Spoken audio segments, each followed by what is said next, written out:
You guys like to see a reaction to this? This is World War II animated the Western Front. Probably the more boring of the front lines of World War II. Well, in the latter part of the war anyway. Yes, reaction. Let's do this. Reaction time. So this is, I always get this name pronounced wrong. Eastery? EA Story. Today, we are going to look at the last 6 months of World War II on the Western Front. But before that, a brief message from our sponsor. Great you can find some store full of great investing for in the grey ship. Second, let us get back to World War II. The advert was 1 minute long. God damn. In the second part of 1944, Germany had suffered its worst defeat yet. The Soviet forces had advanced up to the German border. In the west, the Allies had landed in France and moved up to the German frontiers. The Red Army and the Allies were preparing to launch a final offensive into Germany in early 1945. The Western Allies planned to carry out smaller attacks before the offensive. Their goal was to break through the German defenses of the Siegfried Line and the Rhine River. They planned to do that with attacks in the north and south. In the south, the German position was weak. The Allies first encircled Metz, and after that they broke through the German lines and reached the Rhine. The Germans had to retreat. In the north, they pulled back to the Siegfried Line, where they stopped the Allies. One thing I wasn't really aware of is how few troops the Germans had on the Western Front. And when mostly the Americans, but also the Allies as well landed, they had superior numbers to the Germans, and that's why they had to pull back to certain choke points like mountains, woods, forests, and in this case rivers. In the south, they consolidated their forces in a smaller area to tie up more of the Allied forces. At the same time, they had also launched their attack in the north. They had already broken through the Siegfried Line and planned to cover the remaining land to the Rhine. The Germans were better prepared to defend against the northern attack. The Allies launched the attack in mid-November, but the progress was slow. The Germans sent reinforcements to the sector and denied any opportunity to make a breakthrough. By mid-December, the Allies had achieved only limited gains. The Germans knew that in order to avoid defeat, they needed to go on an offensive. Therefore, they decided to use their last limited forces to... Oh, man, I want to just say, is it at this point, did they really think, deep down in their heart, the German thinks that we're going to win? I know they misestimated, the amount of troops on the Eastern Front, but did they really think at this point they could pull this back? To launch an attack on the Western Front. They were unable to gather an overwhelming force and instead hoped to catch the Allies off guard. The Allies were attacking in the north and the south. Between them was an area which was known as the Ardennes, which was held weakly by the Allies. The Germans planned to pass through the Ardennes before the Allies could bring up reinforcements and then move to the sea and cut off a large part of Allied troops. The German attack was divided into the supporting offensive in the south and the main offensive in the north. In the main sector, only the southernmost attack could break through. The Allies then brought up their first reinforcements and halted the German breakthrough. Check out that bulge. The German northern attack had failed. In the south, the Germans broke through the Allied lines on a wide front. The Allies rushed in an airborne division to hold the important road junction of Bastogne. The Germans bypassed it and continued their advance. However, their advance had been too slow and the Allies began to arrive in force to the sector. The Germans consolidated their forces in the northern direction to continue the advance, but by that time, the Allies launched an attack from the south and re-established don't get encircled. In order to divert the Allies away from the Ardennes, imagine losing a tank division at this most decisive part of the war, guys. You lose your 40 width, you've only got one of them, you're screwed. The Germans launched an attack in the south. The Allies were now faced with the dangers of the Germans resuming the Ardennes offensive and with their southern attack. The offensive in the Ardennes was more dangerous for the Allies and they concentrated their efforts there. They launched a two-pronged attack against the German salient. The German units were threatened with encirclement and were forced to pull their forces back to a more secure location. With the Allied position in the Ardennes more secure, they could now send troops against the southern attack. At the same time, the Allies had been giving ground to the Germans, but the arrival of Allied reinforcements from the Ardennes helped to halt their advance. With the immediate danger taken care of, the Allies decided to secure their position. It must have been a major blow to the Germans to lose their, like, I guess in Hoi 4 terminology, core territory. You know, losing Strasbourg and whatnot. And there was some bits in the north as well that was German-owned territory as well. I imagine that must have been like a very psychological blow for the Germans as a whole. Position in this sector by destroying the German pocket around Colmar so that the Germans could not use it for launching future attacks. The Germans did not have the strength to hold the pocket and they were pushed over the Rhine. By that time, the Red Army had finished preparations and launched its main offensive in the east.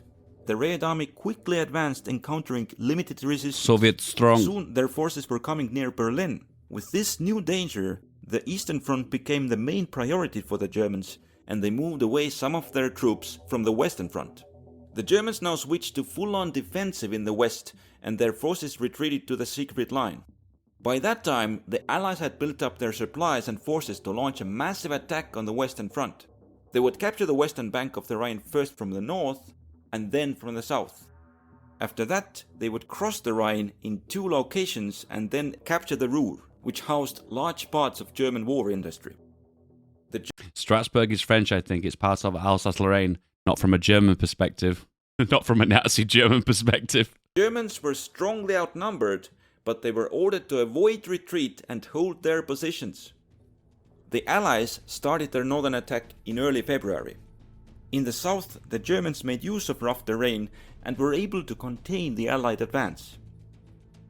In the center, the Germans had opened the dams on the Loire River, creating a temporary flood which prevented the Allies from crossing it. With the central part of the front quiet, they were able to gather enough forces to contain the Allied advance in the north. But then the water levels in the Didn't they integrate it? Depends if they went for the focus or not. Loire dropped, and the Allies crossed the river. The Germans were unable to hold them off and were pushed back, suffering large casualties. They retreated over the Rhine, destroying the bridges behind them. The Allies then turned south. The German lines collapsed and they lost half of their strength as prisoners. In the chaos, the Allies were able to capture an intact bridge over the Rhine at Remagen. They established a bridgehead over the river. The Allies moved in to capture the last German-controlled area west of Rhine, which was held weak. The German number maintained the Allied advance Oops. over the river. The Allies moved in to capture the last German control. You know what's interesting is that in Hearts of Iron 2, this was portrayed really easily. Maybe we'll see this in future expansions for Hoi 4, but the supply system doesn't reflect on how it works in the real world. You know, like when they're about to do an offensive, they usually oversupply divisions on the front line. So when they do make the offensive, they can make use of those extra supplies when making pushes forward. In Hoi 4, there's nothing that reflects that, is there? You know, if you don't have undersupplied or oversupplied, it's just like a flat number that represents too many divisions there. You know what I mean? It doesn't represent like the moving of the front lines, offenses or defenses. Because in Hoi 2, there was a button that you could press that basically said oversupply these divisions on the front line, and it would basically take from your supply pool more supplies than normal, so that when you made the attack, you're less likely to run out of supply. It was a really cool mechanic, and I wonder if that's going to be making a return in Hoi 4 with the new expansion and the supply overhaul. I don't know. Controlled area west of Rhine. The Germans were somewhat able to contain the Allied attack from the south, but in the north, the Allies advanced through the German lines with little opposition. The Germans began a belated retreat, but a lot of their soldiers were taken prisoner. In the confusion, the Allies were able to cross the Rhine in several places. By that time, the Allies had finished their preparations for the northern Rhine crossing. The Germans were unable to resist it, and the Allies established themselves on the east shore.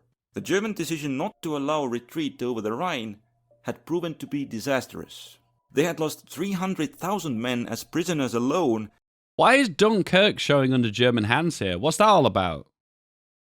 Does anyone know the explanation to this? I'm really curious. And were now unable to defend the Rhine River defenses. The Allies now set out to neutralize the German war industry in the Ruhr. The Allies moved east, which made the Germans overextend their defenses. The Allies then turned north and outflanked them. At the same time, they broke out of the northern bridgehead, and soon both of the Allied forces linked up and encircled the Germans in the Ruhr. Most of the German forces in the... I'm curious to see how the Germans would have reacted to Allied occupation. You know, because the general consensus is when the the Germans marched into Yugoslavia, there was lots of resistance. And the general populace kind of rose up against the Germans in several cases. I wonder if the feeling of liberation was there for the Germans when the Allies arrived. I don't know, I'm curious. The area had been caught in the pocket and the way into Germany was open. The Allies advanced east. Large areas of Germany fell to the Allies with little opposition. The Germans still had significant forces around Berlin. Part of them were sent to block the Allied advance, but they were too few and were encircled and destroyed. The Allies established a defense 325,000 POWs. Damn, what a pocket, guys. How do you rate that pocket? 7, 8 out of 10, maybe?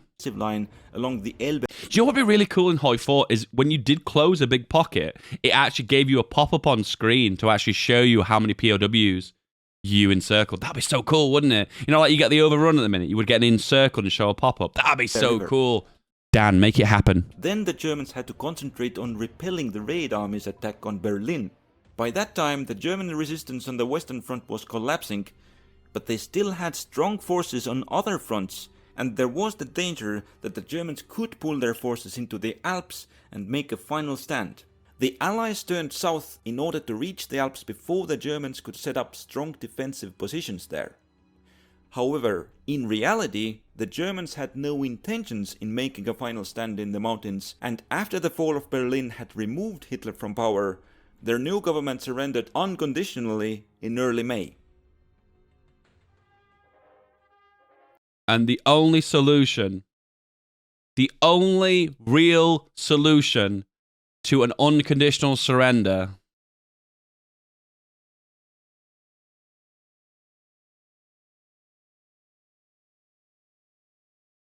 is this. Why did they make this happen? Huh? Why did they not make this happen?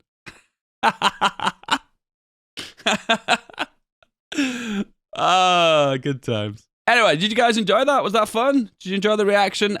I've watched a few reaction streams before, and I noticed they pause way too often. I'm trying not to pause that many times. Try to give it like a minute before I pause and give a bit of a reaction. But no, I thought that was kind of fun. If you like that, guys, don't forget to like and subscribe. It is Feedback Dumping. Feedback Dumping. Google it on my second channel. That's where all the action is. There we go. A bit of a reaction there as well. Wow. Churchill hated border gore. I think the Rhineland belongs to France. Oh, damn. Link to the YouTube channel. Just Google Feedback Dumping. If you guys, are you passionate enough about my second channel, you can Google it. There we go. 1, 2, 3. Yeah. Good times. What's next on the agenda? What's next on the agenda?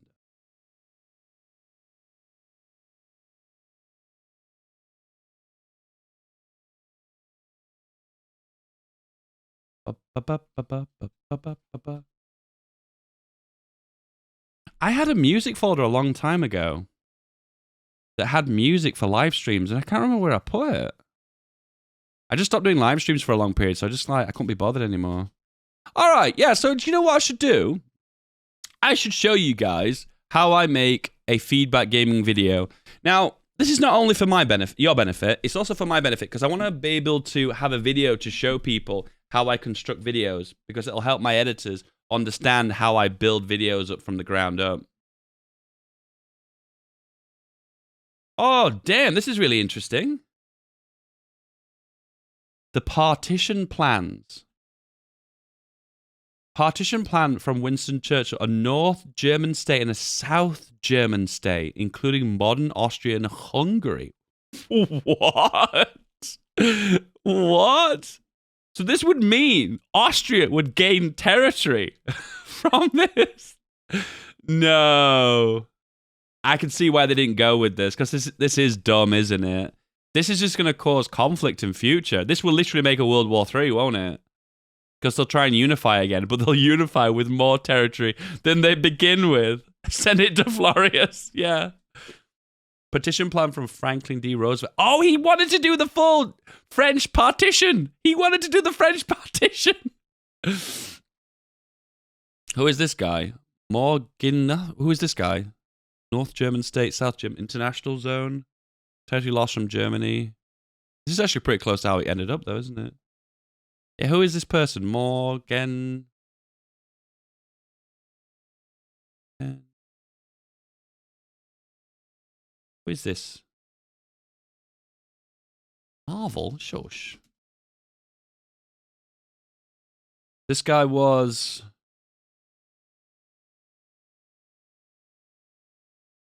He was a bad man. Google him. Okay.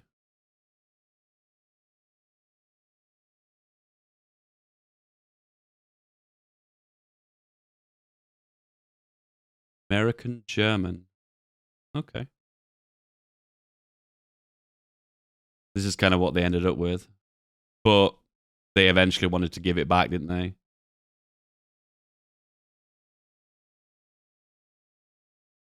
It's interesting because the Soviet Union would have had a big say because they would have had more war score.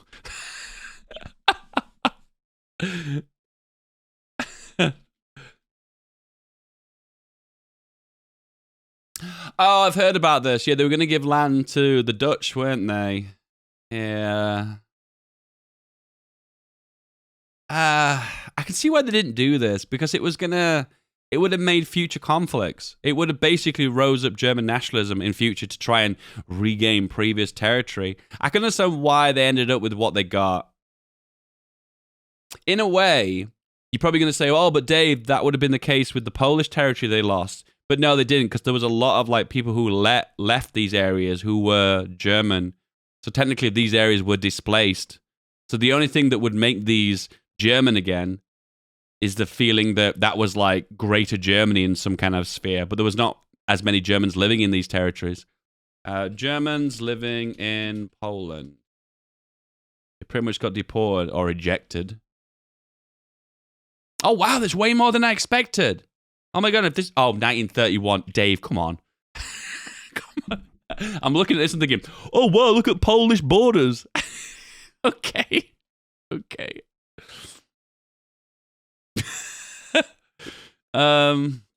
Today? Are you showing me a map of old Poland? Come on.